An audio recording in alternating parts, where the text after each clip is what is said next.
once we accept that we're relying on a belief system, something that we deeply need to make sense of ourselves and within the bigger picture, how does that influence or change how we accept the world around us?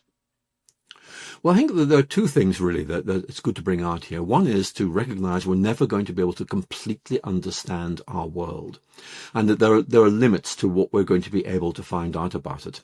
And I think that that's a humbling thought, but I think it's also quite a realistic thought. Science has its limits. There's certain things that science can't really help us with very much. Very good on telling us how things function. It's very good in helping us to change things in certain ways, but it doesn't answer questions about meaning or value, like what's the meaning of life or what is good. And the second point, which I think is really quite an important one, is to realize that the same group of people all looking at the same evidence will come to different conclusions. And it's not because they're stupid. It's because the evidence very often is ambivalent and ambiguous. In other words, the evidence isn't compelling. It doesn't force us to any particular conclusion. There's an Australian atheist philosopher called Graham Oppy, who I really enjoy reading. And one of the points he makes is that it doesn't matter whether you're a religious believer or an atheist or an agnostic. Each of you can bring forward reasons for thinking you're right, but none of those reasons are absolutely persuasive. They may point in certain directions, but they don't take you all the way.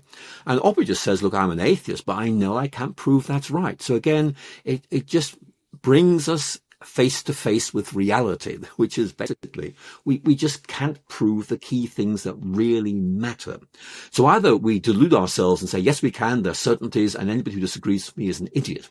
Or else we say, actually, there's a real problem here, and it does affect the way in which we think about our world and the way in which we relate to other people.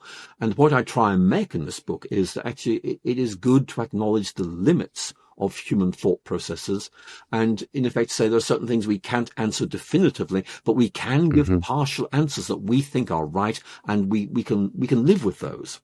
So if you like, it's almost like a self-help guide to living in a very messy and complex world.